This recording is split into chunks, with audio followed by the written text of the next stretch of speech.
Robert Digan with the Cape Independent, and this is Leo Barnes, a good friend of mine who is a student of economics at Stellenbosch University. Um, and he's going to help us break down the quarterly labor force statistics, as well as some long-term trends in how the Western Cape economy has been doing, which sectors are healthy, which sectors are not healthy, what's been going on. Because, every single cycle, every quarter, you get the DA coming out and celebrating the fact that the Western Cape is doing better than the rest of the country. And there's always something to celebrate. There's always some number that's doing better than the rest of the country. How much of that is attributable to DA policy?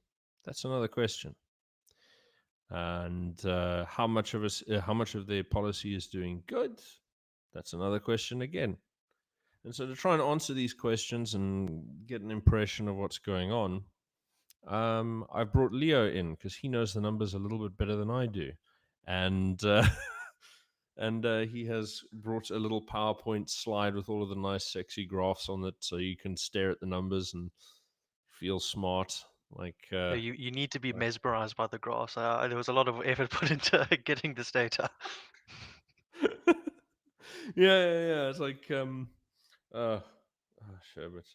But at any rate, yeah. So, Leo, where do you think the best place to start is?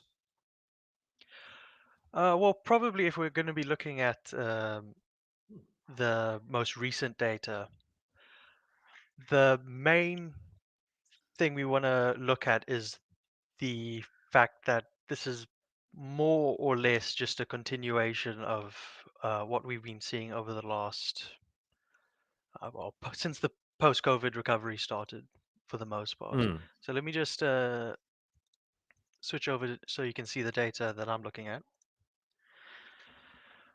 So this is the total employment in thousands for each broadly defined sector in the Western Cape. And apologies if you can hear the dogs barking in the background. I have very little control over them. Uh, and the Western Cape really has three, well, three or four growing sectors, right? The main one that we see over the very long term, or much longer term than just the post-COVID recovery, is finance has been absolutely crushing it in the Western Cape. Uh, Really, it's been crushing it all over South Africa. But in the Cape, I mean, you can see the overall change over the last periods that I've identified there. The finances have grown 110% since Good 2009, grief. where most sectors are middling at round about the population growth. And then, of course, the big exception to that is manufacturing, which has grown less than 1% in the Good last grief. 24 years, or 26 years now, actually. It's making me think. I mean, so finance doesn't. I know this sounds like a really sort of stupid, maybe even lefty position to hold, but as someone who's not a deep economic expert or anything, I look at that and I think that looks like a bad sign because what does finance actually do? They're a middleman that shifts units around, right? So they're not actually putting anything on the ground. They don't increase employment. What exactly is going on when you have the financialization of the economy? I mean, what is physically occurring to the wealth? Well, because the quarterly labor force survey defines these things quite broadly, finance includes finance, uh, business services, as well as real estate. So Real overall, estate. y- Interesting. o- overall, it's quite difficult to tell because South Africa is probably, I mean, arguably the most financialized developing economy relative to the actual economic performance. Uh, you do everything through the banks, whereas it's not really the case for similarly developed economies. Well, what are Uh, they doing differently? the other developing economies. Yes. Why are they less financialized? Should we say? This really comes down to a development path. So South Africa started off with a very sort of top down uh, development of the economy. The national government and even the British colonial governments, the vast majority of investment was directed by the government, and huge financial institutions generally evolve around where government is spending lots of money. Banking is sort of just a natural outgrowth of that, and of course, many of the banks in- were state founded essentially. Most other economies, sort of, if like in most of Africa, if there is big state investment, it's generally failed over time, or if most of the growth has been through these little developments. And like for example, in India, there is a growing banking sector, there is a growing finance sector, but it's mainly revolving around relatively new developments in finance through microfinancing, where people will get very small loans for their very small businesses, and that's a very recent development. So I suspect that most developing countries will become just as financialized as South Africa, but that's mainly due to more recent uh, advances in the financial sector.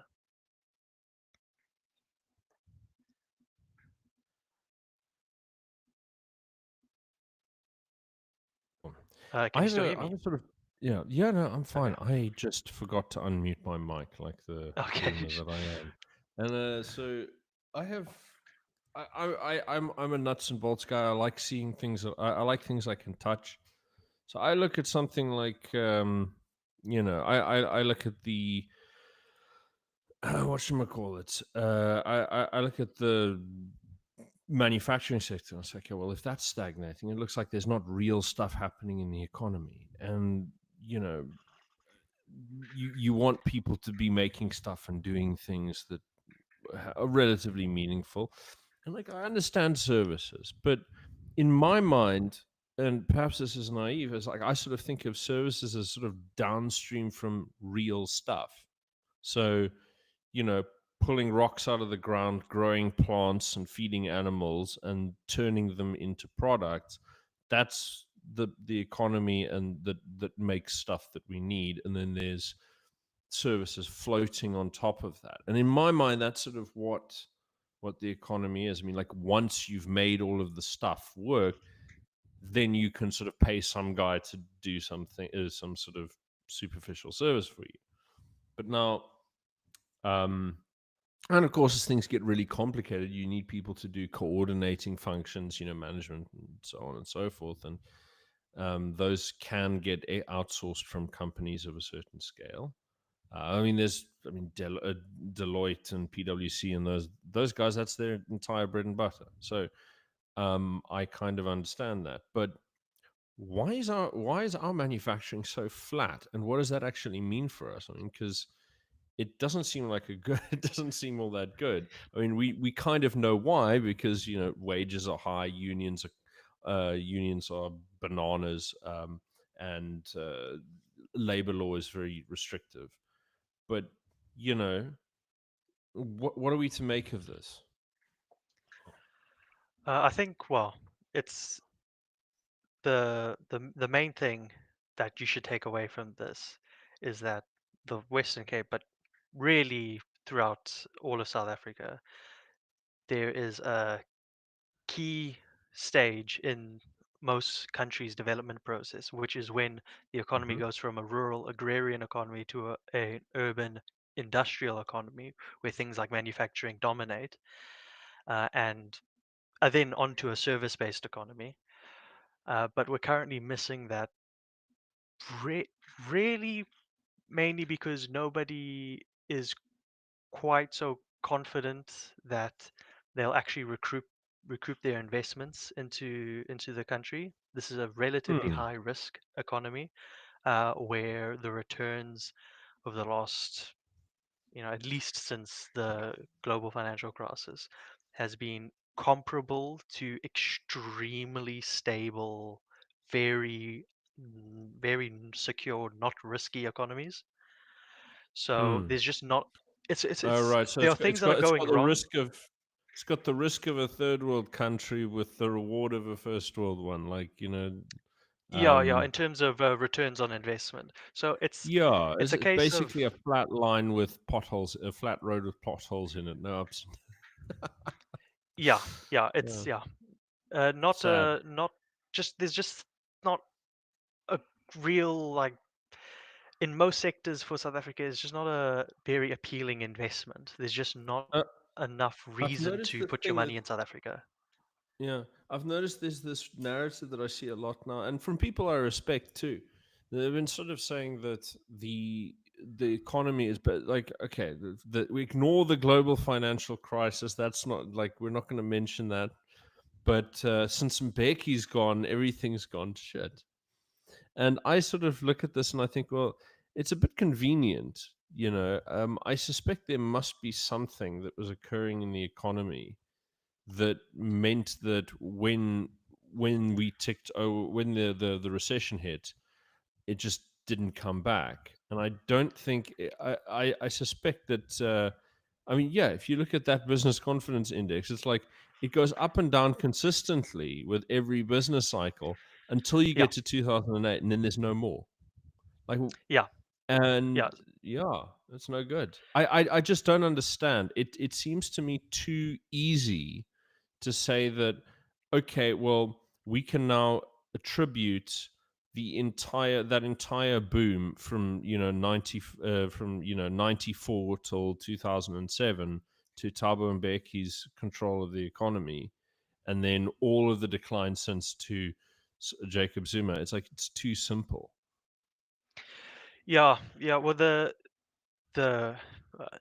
sort of to build on that, this South African economy was uniquely resistant to the uh, global financial crisis because I believe in 2000, 2001, we had a small banking crisis, which resulted in a couple of very sort of prudent reforms that made it so that our banking system wasn't as exposed to this sort of really sketchy investment that became very Very common in the interesting. United States.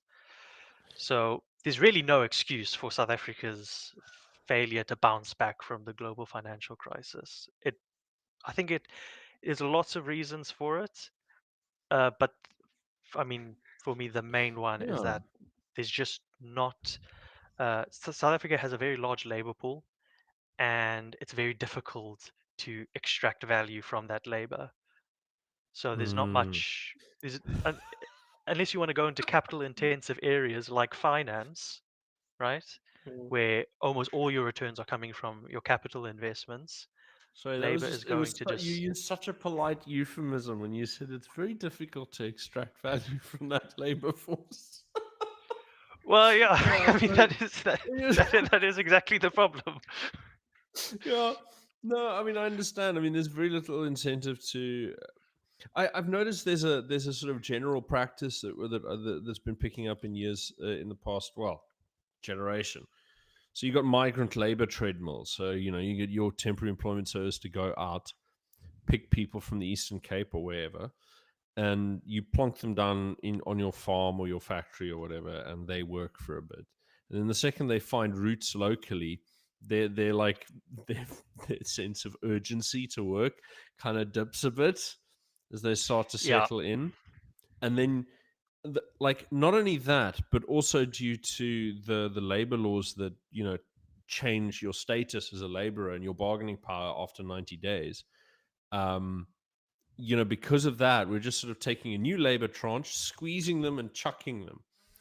And it's when you're saying it's difficult to get value out of the labor force, I mean, if that's your sort of main practice happening in the economy, and it's creating vast squatter camps surrounding every major sort of employment area, you're naturally going to be creating problems for yourself. And I think the Western Cape, it's most visible because we didn't have any of these people here when we were growing up, and now they're just everywhere.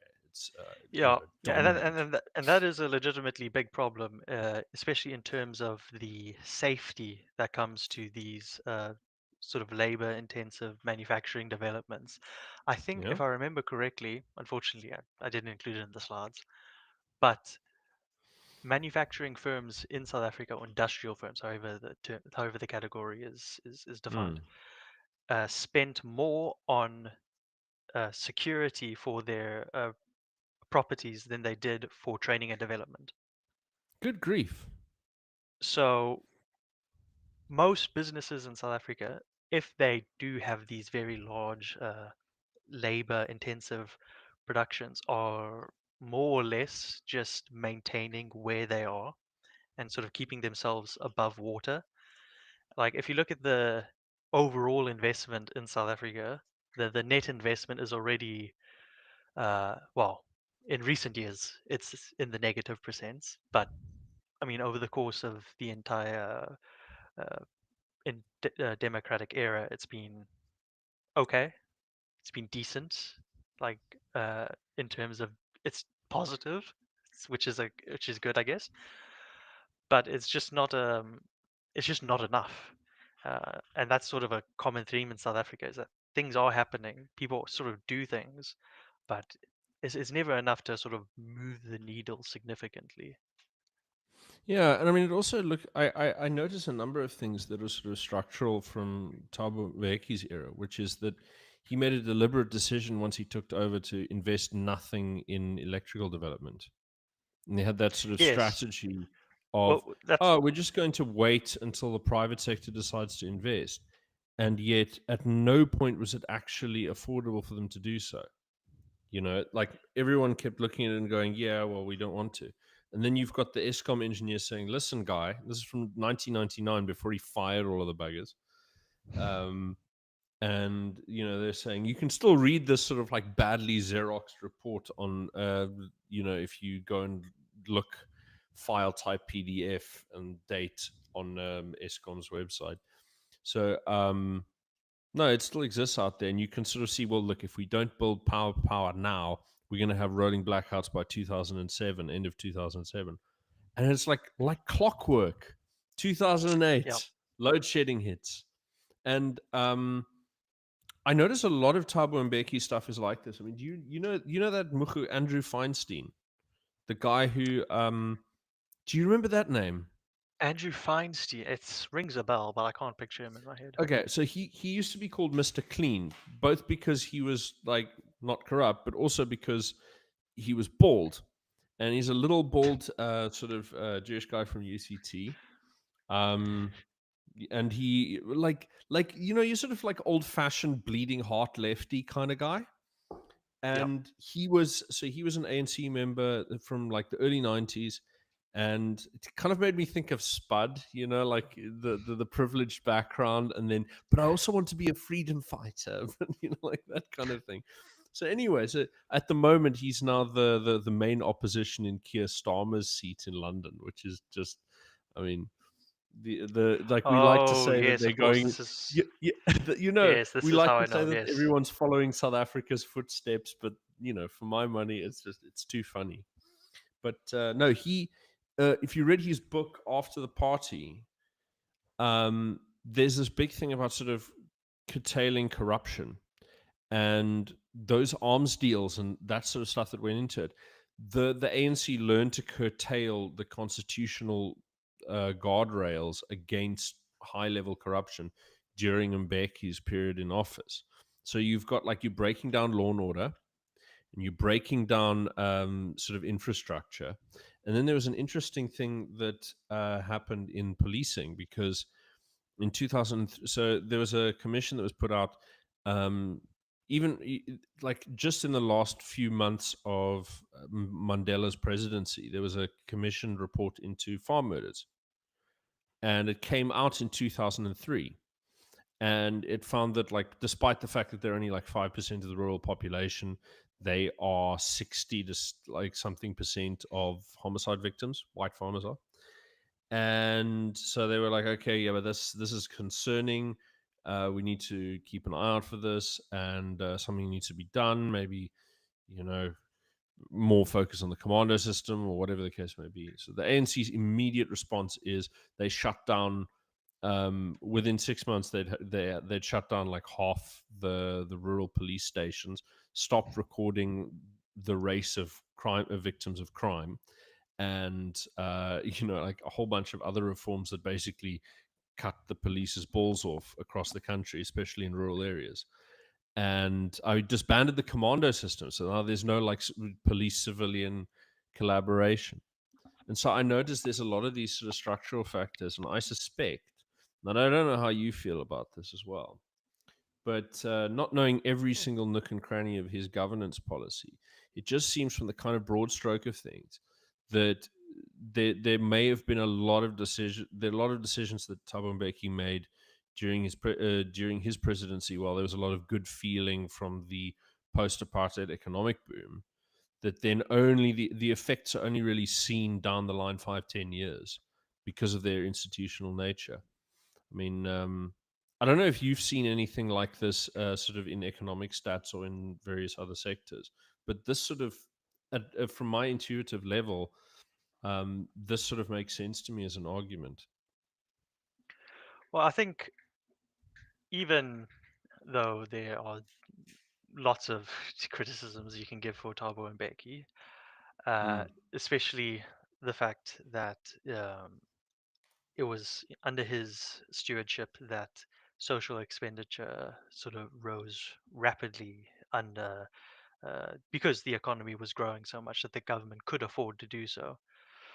Uh, but from my understanding, the problems for his administration were mainly to do with his general neglect for the decline of the civil service administration.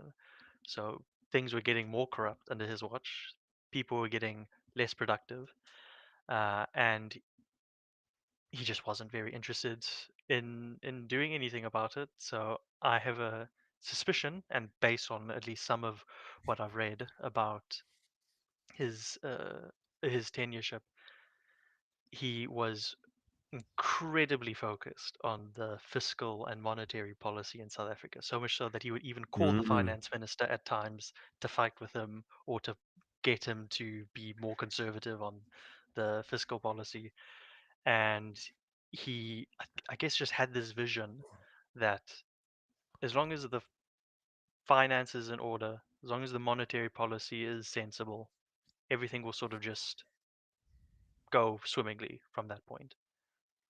Yeah, I mean, there's a strange sort of naivete about it, but at the same time, I'm trying to sort of for a long time, and I know it's probably pointless even asking a question like this, but like, how do you end up so hyper focused on one aspect and not look at all of the others? You know. Well, it can really come down to your education in economics. So, for example, I mean, if you take a very monetarist approach to fiscal policy, you'll end up believing that, like, really the economy is almost like a physics model where everything is about these bells and whistles and tweaks and what that you can make to your monetary policy. Whereas if you be like Hajun Chang, where all you focus on is developmental economics, you can arrive at these rather bizarre positions about how economies have developed over time. But So it's weird to it me because Mbeki's actual position was, third way Fabian public-private partnership managerialism. So you get like that sort of Thatcherite monetarism, but you're sort of pairing it with this big welfare state and deliberate hollowing out of state-owned enterprises and things like yeah this. Um, it yeah I think while it yeah, can yeah, and it's and a lot of sort of oddly, it's odd actually looking at comparing South Africa with like Blair era Britain, because we also now have like this whole forest of little weird quangos all over the place. The DA are really big on this. Like, for example, Cape Nature has that Quango structure where you've got like, Anton Bradell is sitting at the head of the organization, but it's got like a board and it's a non-profit and it's not really a government thing, but it's got government members on its board. That kind of business. They've also got like, I think they call like CETA or something like that. Not CETA. What's the Western Cape's version of this? But like recruiting for skills and services and so on. It's another one of those things where they've got like, it's legally an NPO, but it's got half of the governments are on the board and on the management. Very strange way of doing business. There's a lot of that going on. Yeah. This is a fairly well. I mean, the idea of a public partnership is not particularly new, but during the sort of neoliberal revolution, uh, people sort of went off into different directions, where many of them were sort of fully neoclassical. Mm, Don't get involved as much as possible. Government really has a very limited role in influencing the direction of the economy, while others believed that the that the economy was sort of parts of these, like, made up of these like fundamentally different things that you could independently direct if you just weren't outrageous with it. As long as you were sort of taking a sensible approach to these things, you you could have an independent monetary and fiscal policy. You could have an independent public developments works with a different regulatory framework for a sector, like, and you could sort of focus on different things and give them over to like different little groups of experts, so then they would sort of coordinate their own little area, somewhat mm. independently of each other, But it's which interesting because I had because I've been reading lately. I've been trying to work my way through, between other things, the Anthony Giddens book on the Third Way. And he mentioned some things that are very funny because the departures on the left were way earlier than I thought. So like you start getting the Italian communists in their newspaper from like, I believe he quoted 1976. They're already going like, yeah, guys, we're not really sure this whole kind of US Soviet socialist model works. And they're starting to peel off. And what's really like the first moment I've ever been able to notice some kind of institutional loss of confidence in the Soviet model on the left was it seems to be around this time, 76, 77. And that's also around but the time there's a CIA report that's declassified now, where they basically said that they knew that the Soviet Union would be heading for economic stagnation once they published the stats from their 5-year plan for the oil sector in 1971, because they basically said, okay, well, everywhere else in the world they kind of ration their reserves, and Russia doesn't ration its reserves, like, well, Soviet Russia anyway. And they were just going balls to the wall, but then their figure of their projected output started like going, and they were like, "Oh shit, that's amazing!" Because we're gonna tear ahead, and and then the oil crisis hits in '73, and they go, "Okay, yeah, Soviet Union's got no room to expand; they're stuck." Um, so I think it's interesting that you know I think once people started recognizing that they were dependent on very, very cheap energy to keep going the way they were, that it was kind of overs, and it wasn't like a magic formula. It was just they had they had a sort of resource autarky. Um, but yeah, I mean, what happens after that point is they all start sort of go, well, okay, we can't control our economy directly, and where Anthony Giddens goes is, okay, yes, but we do want egalitarianism. We do want to give away welfare. So let's do the welfare thing. Let's sort of lean into the post Keynesian sort of paradigm for that. You give away lots of free money. You print money to make credit available, and so on. But then he says, okay, but we need to steer the economy. So you get this weird sort of German thinking. You know, the order liberal school, Baum and those guys, who sort of thinking, yes, yes, yes, we have a private market, but actually they must follow the rules, and the government must say what areas of the economy must grow and which must shrink. Yes, and so you have this really interesting sort of idea where, oh no, we're free market, free enterprise, but also, yeah, could you actually just do that instead of that? So it's a very interesting way of looking at it, because if you look at it now, you get this strange. I mean, look at the public-private partnerships that Ramaphosa is setting up right now. So Operation Vulindlela and all of this. All of this is being done by like a central coordinating team. So you've got the state, and then you got Rothschild Capital and Business for South Africa, as they're called over here now. So it's Ramaphosa and Rothschild Capital, and they're just running all the infrastructure investment is just this single point. And so you have sort of like it makes me think a lot of like, you know, Stalinist era turnkey capitalism, like the turnkey socialism that he had, where, I mean, there's nothing wrong with it in principle, but he was building like steel mills and upgrading the basic infrastructure, whereas what this is mainly kind of extractive. It's all, you know, it's trade infrastructure, and it's transport infrastructure, but there isn't a lot of industrial infrastructure. I mean, most of the industrial investment is now in like green stuff, like green energy, green hydrogen, you know, stuff that's, how should I put it, has a shelf life and is dependent on subsidy. So Yeah, doesn't make me feel as all sparkly and optimistic.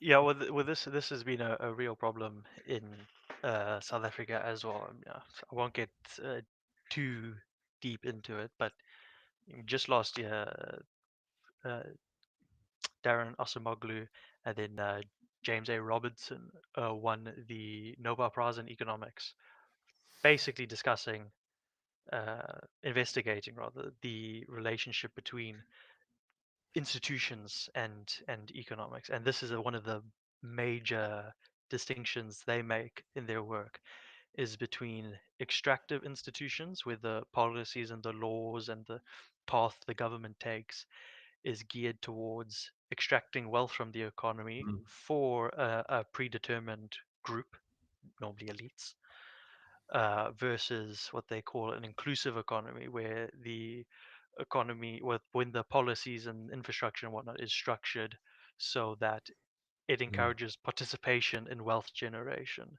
for Well, for exactly. I mean, and if you look at South Africa, we have an extraordinarily cartelized economy. You can look at the way that the labor law is structured, and the way that it behaves. It gives enormous, especially Section 32 of the Labor Relations Act, which, if you're in a bargaining council, this has legally binding status here. So, Section 32 makes, if you occupy, either if you occupy a majority of your sector as defined by the what are they called?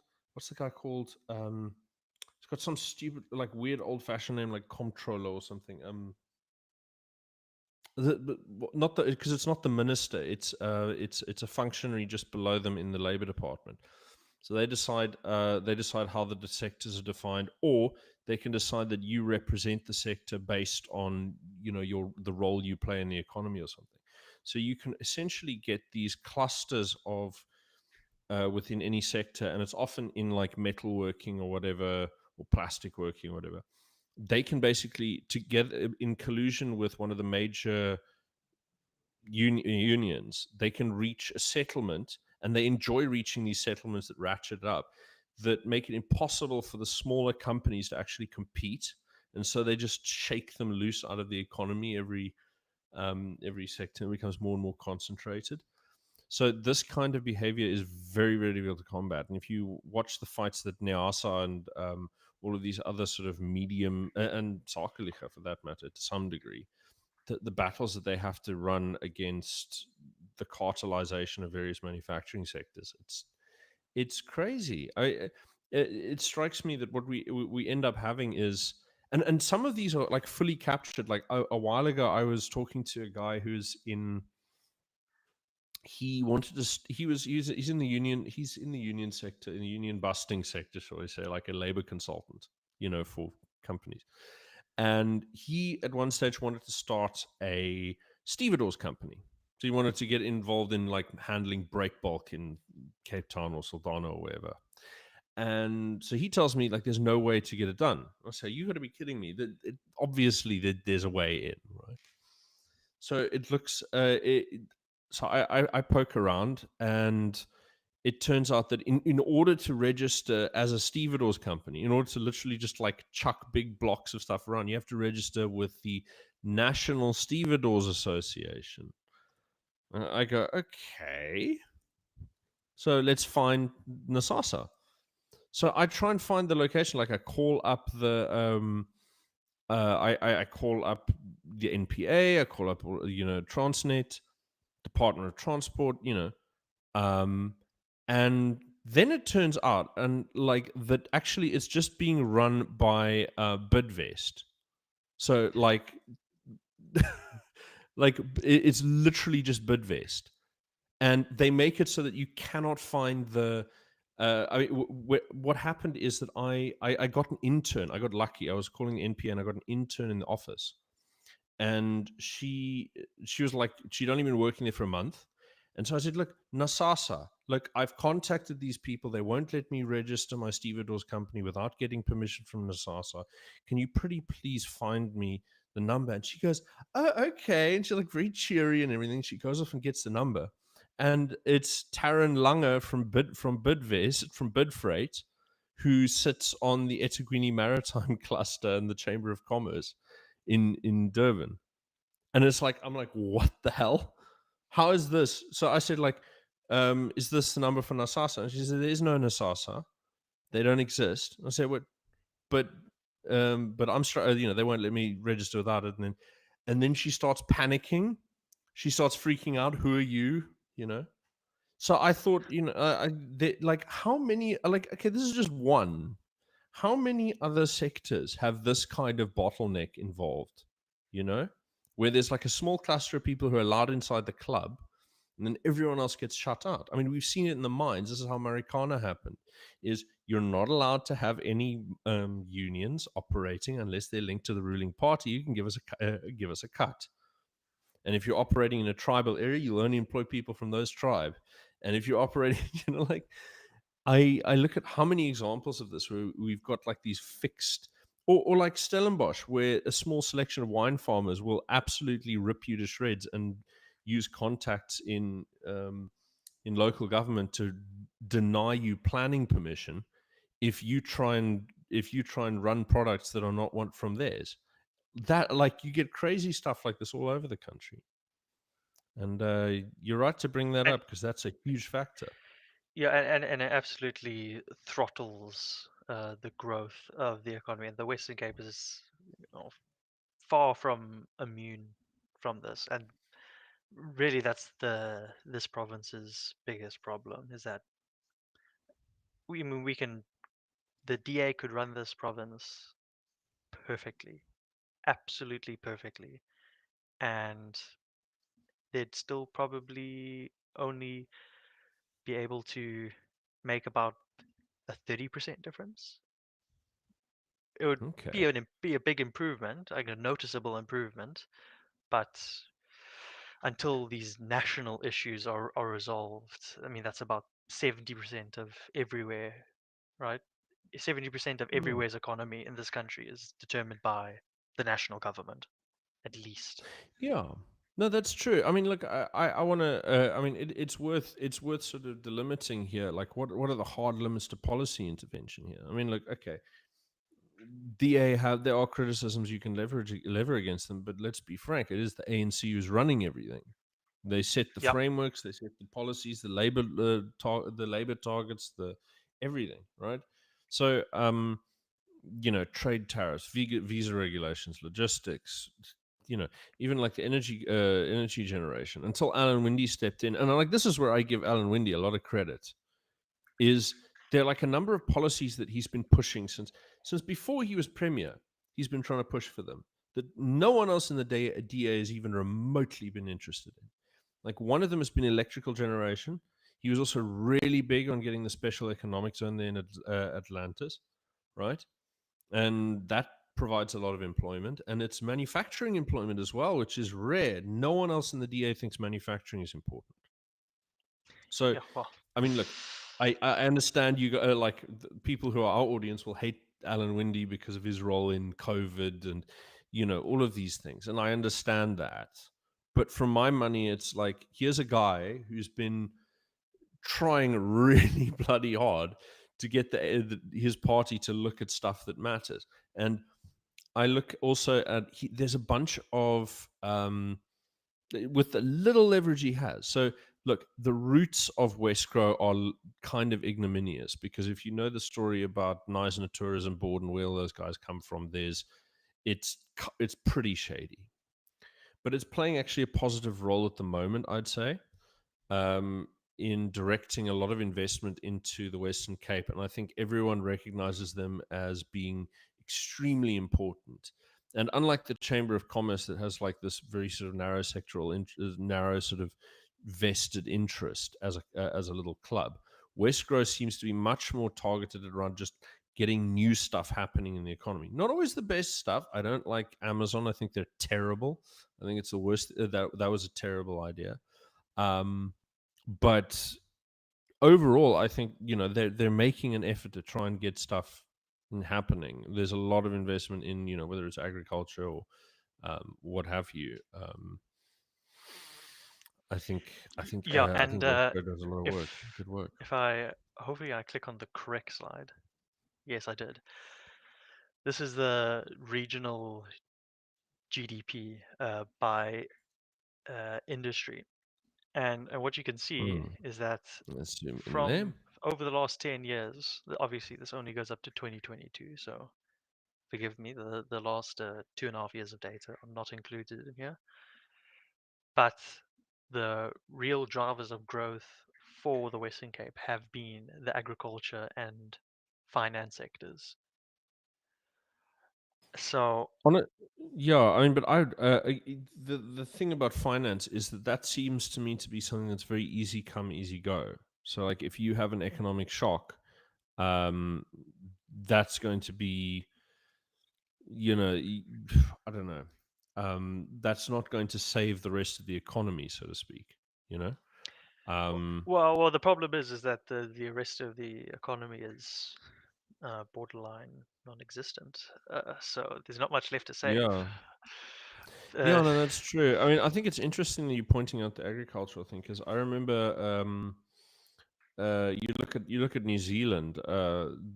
Much like South Africa, they also faced like the end of protectionism, the end of subsidies, and they lost a lot of farmers. But you got the incredible amount of like diversification and specialization, and also increasing resilience because you had to be better at marketing and better at production and better at specializing to the local climate. Uh, yeah, and so, like yeah, New Zealand became an absolute powerhouse in a number of agricultural areas, and I think so. The Western Cape has as well, largely as a result of that sort of very very harsh competition that it's been forced into doing. But I have a suspicion that it can only go so far before the returns on the competitive pressure start diminishing and starts just becoming like a bit hard to get stuff done. Because you look at a lot of farmers out here who they're forced to sell to foreign producers who are not all that keen on the farm doing much more than breaking even. They just like the idea of having a place that they can sort of wave a hand at and say, "Oh, I've got a tract of land." Um, and I think the productive element might. I mean, one of the things that I'm worried about, for example, is over here most people will look at relatively sustainable crops that are locally and traditionally grown in these regions. Wine, citrus, stone fruit, what have you.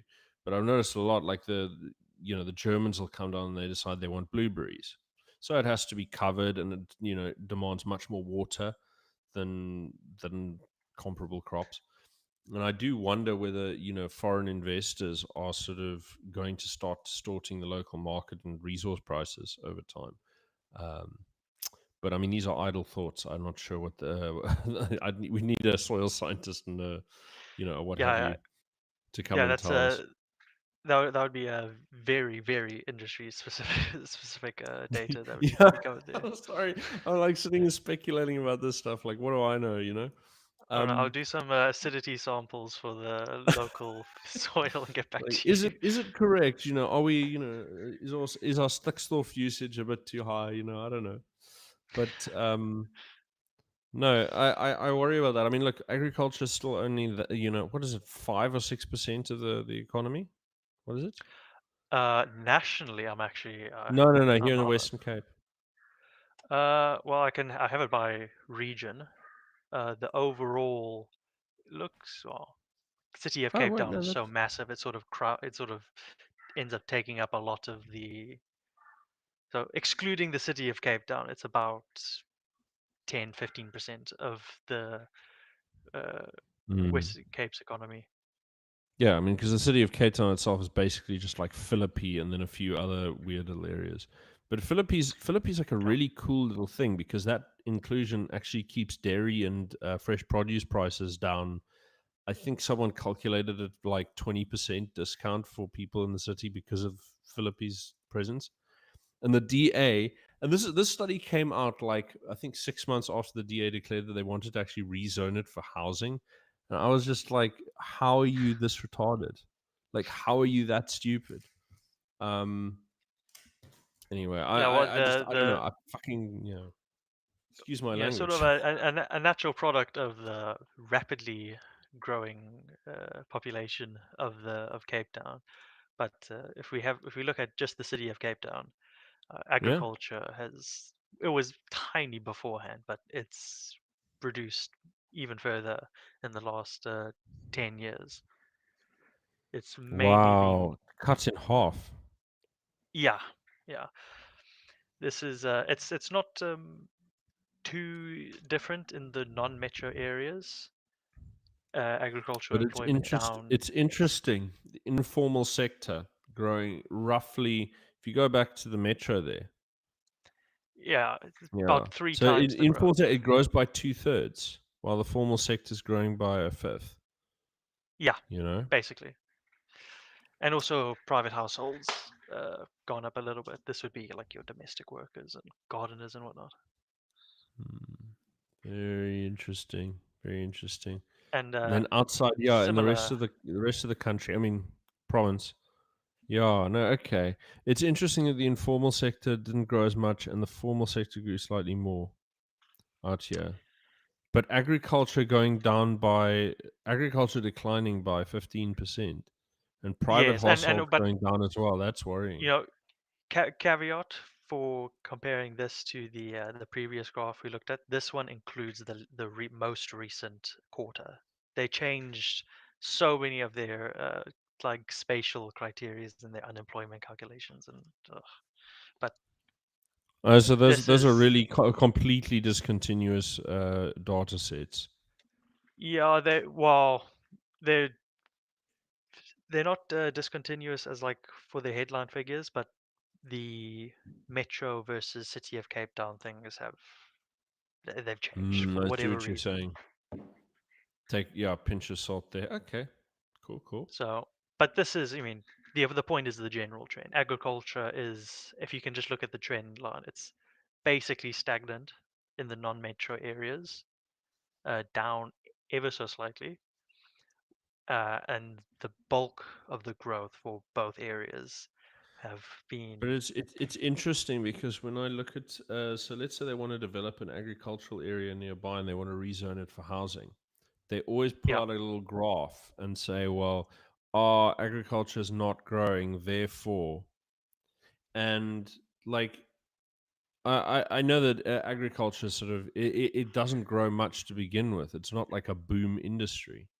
It's yeah it's one of the so it strikes me that like you can by framing it like that, you create an incentive to always destroy agricultural assets. wherever you can. And I think this is very concerning. I think especially I think people should try and build around agricultural land as much as they possibly can. That's just me. Yeah, no, and that is true, and the problem for the agricultural industry, well, the problems that they do have, it is still the fastest growing, most productive, most increase in productivity industry in the Western Cape. That's They fascinating, though, isn't it? I mean, if the one one area where they're increasing in productivity, yeah, yeah, yeah. Is that but mostly due to capital investment and trying to automate and industrialize? Would you say? yes, that is one of the things I wanted to point out is that if you look at the agricultural industry in the Western Cape, Yeah, because I've it's incre increasingly, I mean, like even in the vineyards, I've increasingly been seeing those European style narrow vineyards where yes, they're designed to be picked by machines. yeah, And those yeah, and and the V-shaped sort of orchards where you just sort of catch that by skitting it with a machine, you know. So yeah, and yeah, it's like it's fairly easy to see also in just comparing the total employment versus the change in productivity. Uh, productive, productivity has gone up since 2020, since 2021, whilst employment has gone down. So it's mainly focusing around automation and increasing the yields as opposed to expanding what expanding what the current technology allows. hmm. But that isn't the bulk of the Western Cape's investment though over the years. It's of course been in buildings and construction works. But that Interestingly, I sounds. have Ooh, but look at that. I mean, that's going down. I mean, yeah, it's that's still the biggest. It's still the biggest share, but it's decreasing fairly substantially. yes, and that is something that I also noticed when I was looking through it. So if we look at the building plan submitted to the city of Cape Town over the last 10 years, it's not super obvious just looking at it, but you can see a sort of gradual decline in. Okay, so that is a very weird looking graph. So I don't know why they set it up. This is from oh, it's not from Westgrow, it's from the other development thing that the Western Cape government has set up. Department of Developmental Management. Yeah. Oh yeah, something like that. But it's been That is that is who puts together a graph that looks like this? yeah, Just put the numbers in a sequence, damn it.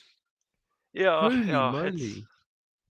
but you can sort of see that things sort of really, Yeah. obviously hit the floor in 2020 for obvious There's reasons, and a mm, little bit of a uptick in the last couple of years, but not back to where it was.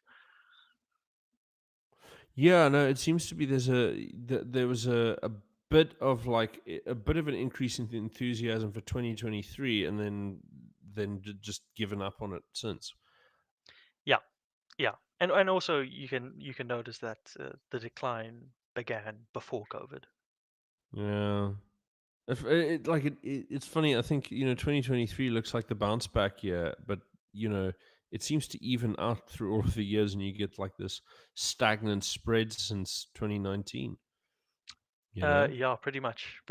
Not much growth since 2019. it's odd Uh, that because I mean, Cyril Ramaphosa, you'd think that that would have driven up investment, but apparently not to the Western Cape. no, unfortunately, the Western Cape is not capable of escaping the black hole that is the South African economy, which can be seen here again in the real GDP per capita of the Cape. It's been negative in, gosh, what is that? Uh, it's been negative in what, 9 of the last 11 years. Oh, good Like grief! this is, like this is, the problems that the Western Cape suffers from is Yeah, but that's crazy. I mean, it's like if you ask the average massive. person, they think that the Western Cape is going gangbusters, but it's actually groaning, dude. It's looking really grim. Yeah, yeah, and this this is from if the graph is blue, it's from Westgrow, right? Including this one. This one is probably the most concerning for me, at least. Uh, the you know the elimination of poverty has basically slowed to an absolute non-existent movement since about Mm, 2016, right? And for anyone that's who is interesting. maybe not super concerned for whatever reason about poverty, that upper bound poverty line is about 2,000 rand per month. So about Yeah. 2/3 of the of the Western Cape population earns 2,000 rand per month or less. The lower Yeah, bound, that's 40% of the no, population is you have 700. a fiscal crisis, and you're looking at absolute carnage. Yeah, Those yeah, SASSA grants have to keep flowing, or people are. It's. Oh uh, yeah. yeah. 40% food poverty line, 740 rand per month. Uh, Yeah. I, poof, I, I'm not sure. Yeah, those are some You, scary numbers, yeah, especially if you're yeah, supporting a sprog or two. Hey, yum. yeah. I mean, just very, very, very weak performance. I won't. Uh, the scary thing to think of is the Western Cape is the second wealthiest province in this country. Hmm. The Eastern Cape numbers were absolutely horrific. Yeah, But no, that's. What do you even say? I mean, you look at the Eastern Cape, but they do it to themselves every year. They go back to the ballot box and they say, ANC, please, can we have more of the same? yeah, I'm like, yeah, look, I have my problems with the DA, but I mean, my goodness, the choice is actually kind of obvious. yeah, yeah. But it's like their Uh, racism gets in the way. It's still like never more than 4%. It's like, well, I don't know what to tell you guys. yeah, well, So, this is the tragedy of South Africa is just nothing works, and you can even see in the unemployment figures, it's like this is the second. This sorry, actually, in this category, unemployment, this is the best the country has to offer, where the majority of people under the age of 25 are unemployed. wow. Wow. Look at that. Look at those numbers. That's grim.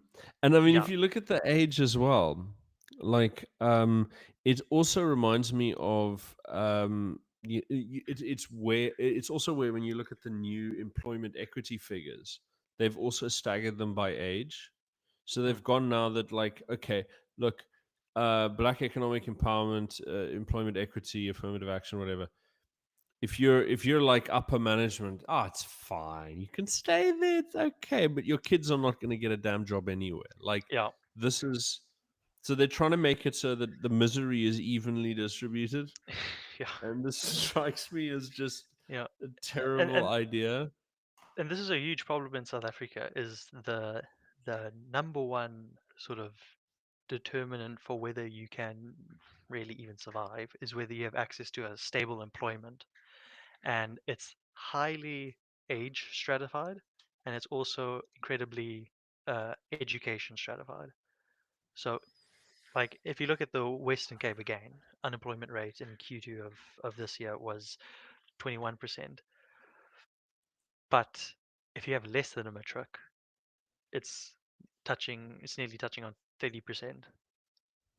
Whereas if you've, gone the full 9 yards and gotten your degree, I mean, it's 6%. That's still pretty bad if you were living in like a developed economy, but it's manageable. Yeah, no, that's yeah. Those numbers are pretty swag. Yeah. Yeah. And No, I mean, I again, don't know what to say. I mean, second but it best in the reminds me of country.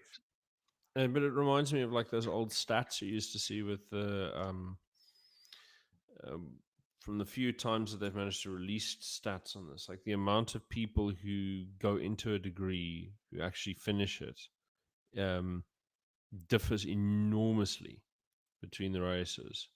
And because of the racial quota system they've got at the universities and the financial support going, and the amount of pressure that's sort of put on the universities to correct for racial imbalances in those output stats, you get this enormous problem where it's just the number of people who are dropping out of university, black people in particular.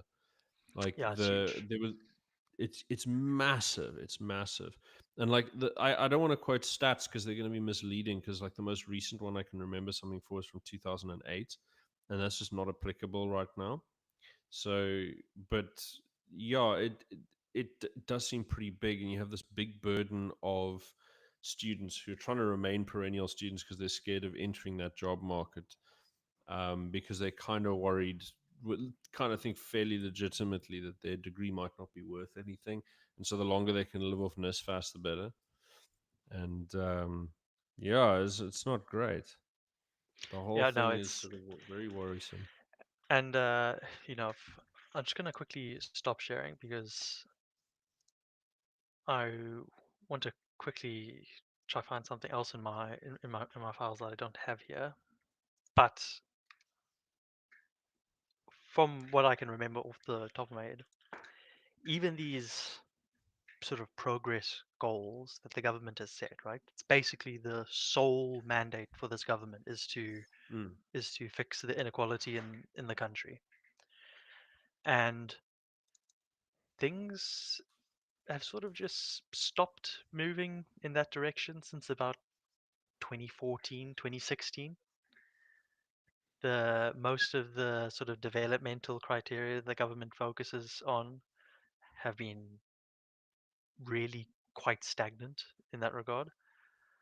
Uh, let's see if I can. Yeah, no, it does feel like, there's like an awful lot of nothing happening, a lot of sideways movement. Yeah, well, And that's been the whole economy since since the global financial crisis, really. yeah, but when you look at the electoral stats, right?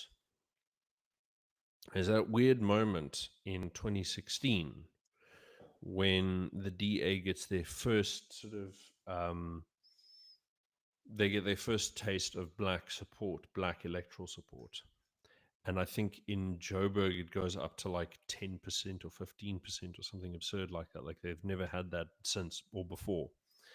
Um, and I do wonder how much what the economy was doing then that would have caused such a shift. I mean, because my reasoning, looking at some of those graphs, is that actually things were starting to recover a bit, and I think perhaps what was happening is that a bit of a J curve effect where people sort of got aspirational and then got denied. Because there was that it's sort of like a false recovery around the same era, wasn't there? Uh, oh, it's very difficult. It's very difficult to say, but the South African economy has. The problem is that South Africa is a developing economy. There's sort of a baseline level that is actually quite difficult to get below in terms of growth, right? Because we have a growing population and things in theory should be relatively easy to build upon here because there's not shouldn't really be that much competition if you're entering new spaces. Uh, but like you enter it and then you discover that there are so many barriers to do literally anything, literally anything, and it's just been increasing over time. And then COVID hits, and then you have to go through the recovery within what was already a recovery from the global financial crisis, and things sort of just don't really get off the ground, really. That's how I would describe everything in South Africa right now, is that we're still sort of just sitting on the ground, just sort of figuring Yeah. out how to stand up. It's funny. I was looking at. At the moment, I'm looking at pitching something to the Angolan government, a research project, right?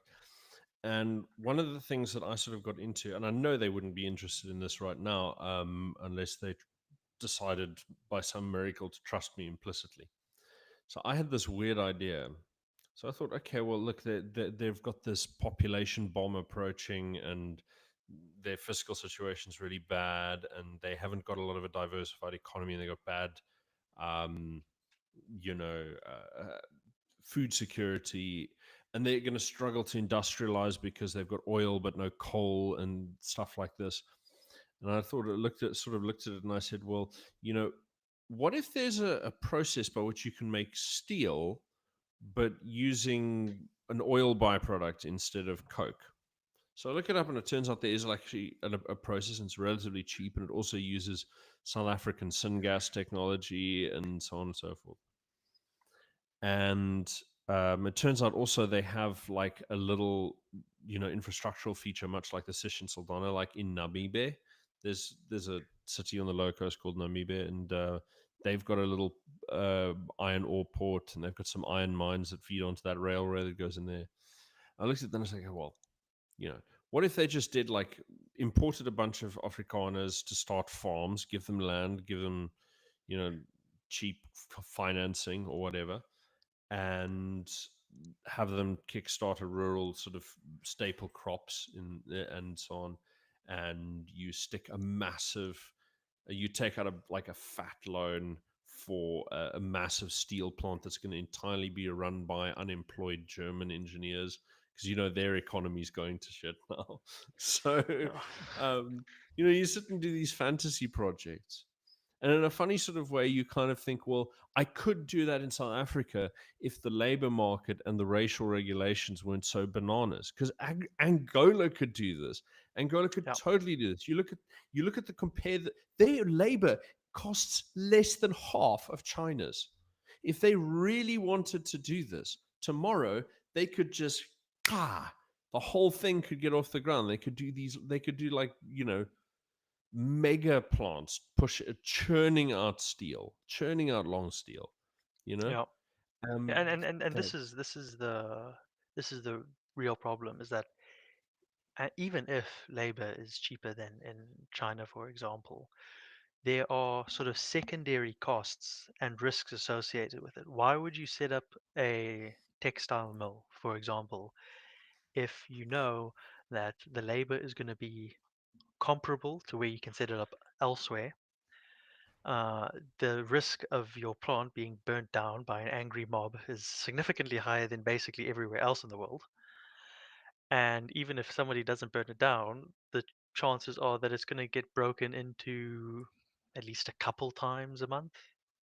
I had an uncle who had his own little primary school set up, and I think he was broken into about 40 times a year. So there's just no security to your investments. This that's what the US does so well, for example, is that because they're the biggest country in the world, they have the biggest economy, they have the biggest military, and they have a police force that can, on a dime, just turn into this like occupying army, right? If you build a factory there, it's fine. Nothing's going to happen to it. Worst thing happens is that there's going to be a strike. You can deal with that. That's like normal market behavior. South Africa is not a normal market. no, absolutely not. Although there's a lot of alpha in sort of being the guy who provides the guns. So Yeah, exactly. Yeah. I've noticed some very interesting things. So when I was doing um, when I was doing sort of like private sector solutions to land invasions, I was looking for innovative ways to get around the problem. And obviously, part of it is you've got to look into private security and so on. And there's a Jewish community in Johannesburg that's done something like absolutely beautiful. So they've got this. They have this one solution where because Sarah, the regulations are for an ordinary person, you can't carry around machine guns, right? You can't carry around semi-automatics. But if you're registered as a private security agent, you can. So what they do is they get this like shell company set up that fulfills the absolute minimum legal requirements for being a private security company, and then they pay the local neighborhood watch 1 rand for like fucking whatever, you know, and they get to show up with AR like R5 rifles or whatever the hell they feel. And I really love this solution. I think it's lovely. It makes Yeah, it a lot more fun. Makes it a lot more fun, you know. yeah, yeah. Well, that, more people need to be creative in that sort of way, because Yes, but no one oh wants to. Everyone thinks, well, the regulations exist there for a reason. Like we had a local neighborhood watch over here, and they fell apart for the final time, like just as I was showing moving back into town. And I asked sort of like, well, what happened? He says, well, we had this one guy who's a bit of a liberal, and anytime we were just ever so slightly heavy-handed in dealing with a burglar or a vagrant or something like that, then he would come down on us like a ton of bricks and threaten to report us to so and so and whatever. I thought, well, you can't go on with snitches like that in your life. It just yeah, no. I mean, I no, it's was there during terrible. the 2021 riot in KZN, Yeah. and I remember the community watches and the organizations. You have to go there, like basically barricade your own neighborhood in. Uh, and it it turns out, back in 2001, I think, when the government asked everyone to hand in their guns, turns out not many people actually did that. They weren't strictly following the sort of intentions of the government, and did you look at that?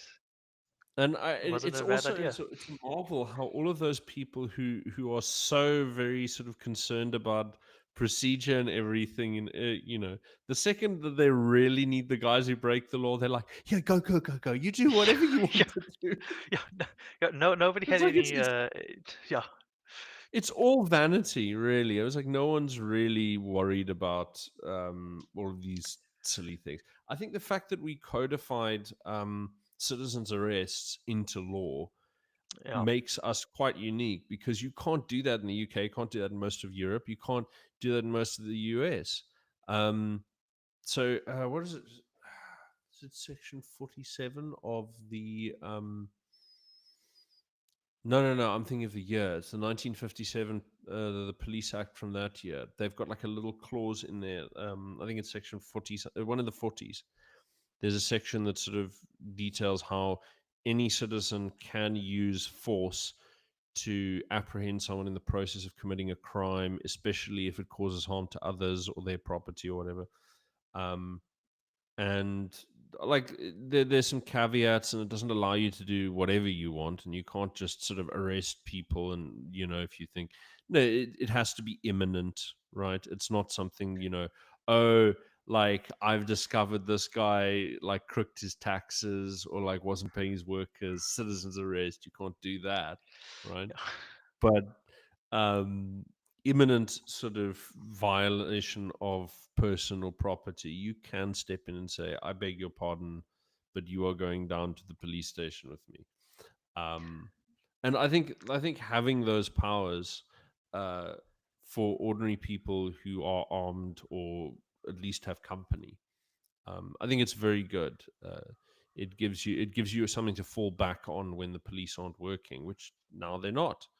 And it's funny because if you think about the time in which those laws were passed, they weren't thinking about this at all. They were thinking, our on the one hand, extreme circumstances, and on the other, just sort of that prevalent culture of, a man has a right. A man Yeah. has a right. And that culture's moved on, but somehow there's like this little vestige of, no, actually, a man does have a right. um, but you look at somewhere like Angola, they wouldn't. Uh, there's a very, very strong resistance to the idea of carrying firearms, because the state is like, no, no, no, you can't let ordinary people carry around firearms. You never know what's going to happen. Because remember, in their living memory, they rode around on motorbikes with machine guns, toppling Yeah. governments. Yeah. So they're looking at the youngsters and the middle class who realistically will probably just end up packing a pistol and going to, um, scare off someone trying to break into their house, and forgetting that making those people resilient could easily help them in dealing with the riot problems that they've got now in Luanda. But difficult to say.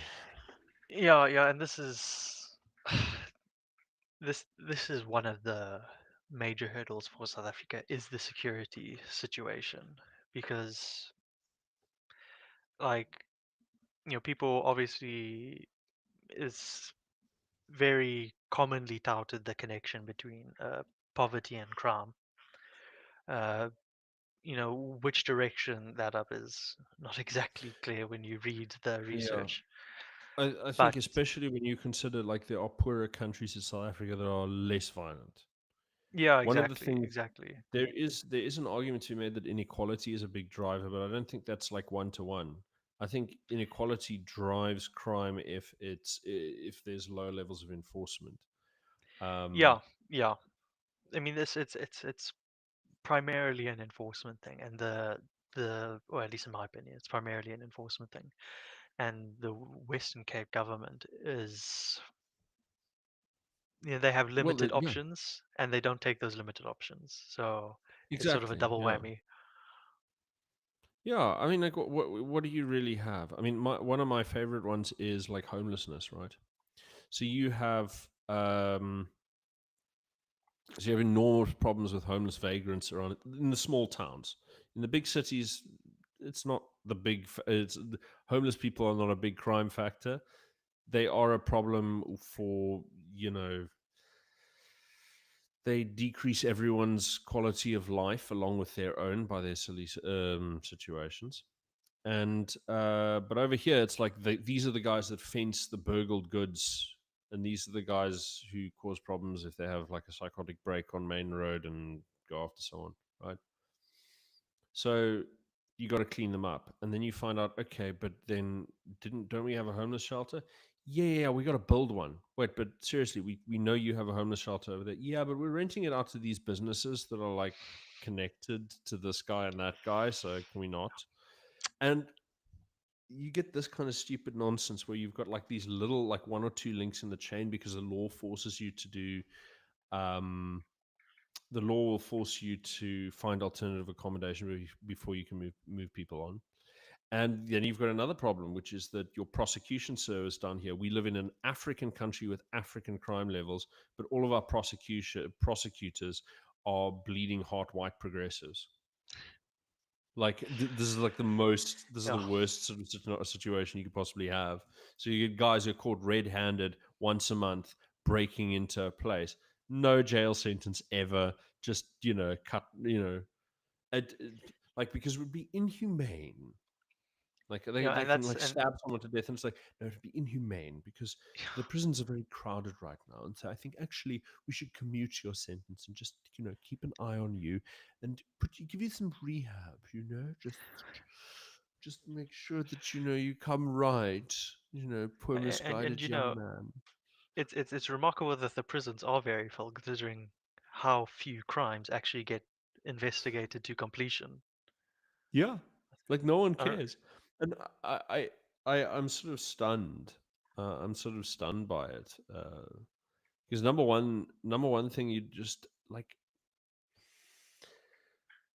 it should be your number one priority is getting this kind of stuff under control. But it doesn't even seem to be number 3 or 4 or 5.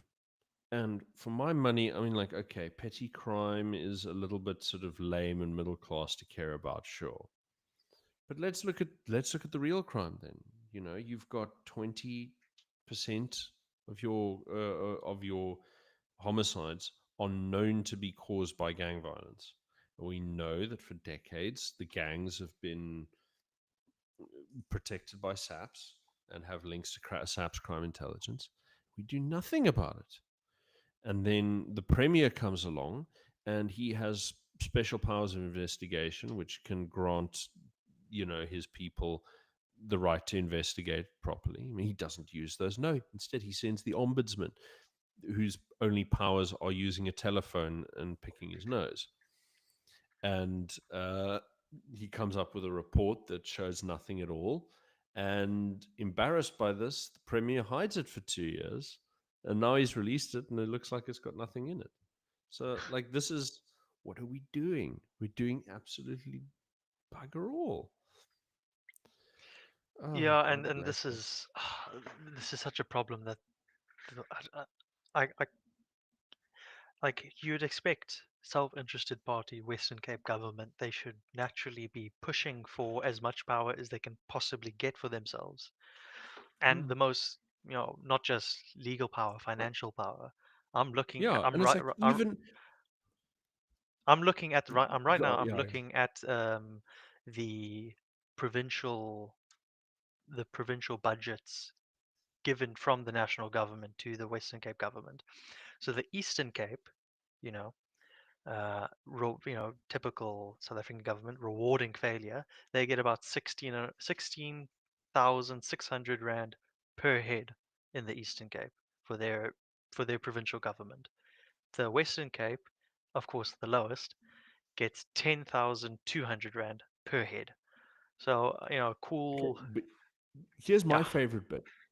So okay, Jack Miller, bless his heart, he goes off to he goes off to Jordan Hill Lewis, outside of council times, and he says to him,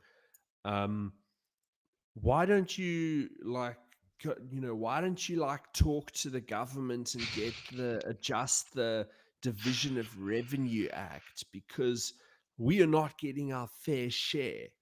And so, like, Jordan Hill Lewis goes, "Well, actually, like, we need to feed people like in Buffalo City, because they can't sustain their own economy." And I'm like, are And, you out of your flipping tree? If you can't keep this yeah. bit of the economy humming, then you are going to watch the rest of it collapse. Get your ducks in order, my friend. What is and this? this and the way it's set up is essentially just as rewarding failure. The Eastern Cape Yeah. gets an extra 6,000 rand per head, right? That I Where does that extra 6,000 rand go? It doesn't go to developing the economy. It doesn't go to developing people. It's I mean, it's an absolute farce.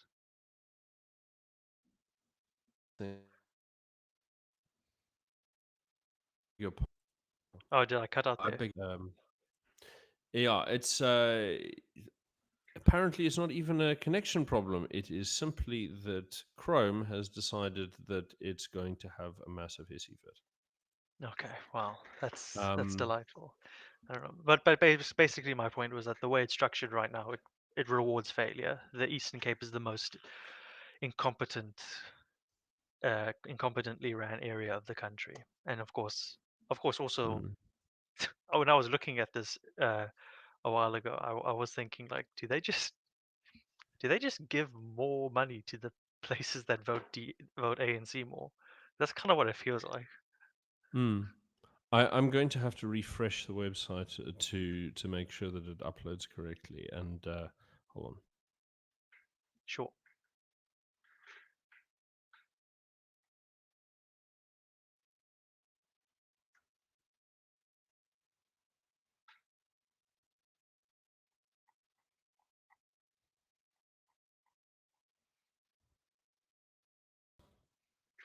Well, Oh my goodness, there are two of you now. so there's two of me. Yeah, well, I can see two of you. I'm not sure All what the right. audience can see. Okay. Well, I think on that note, we might have to call it a day. It's But it's technical been very issues getting nice in the way. looking at the technical issues getting in the way. We're blaming it on the parent body again. We're becoming just like the DA. Yeah. At any rate, I'll see you around. And everybody, thanks for tuning in. Thanks for watching us blather on. It's been a pleasure. Okay, cheers.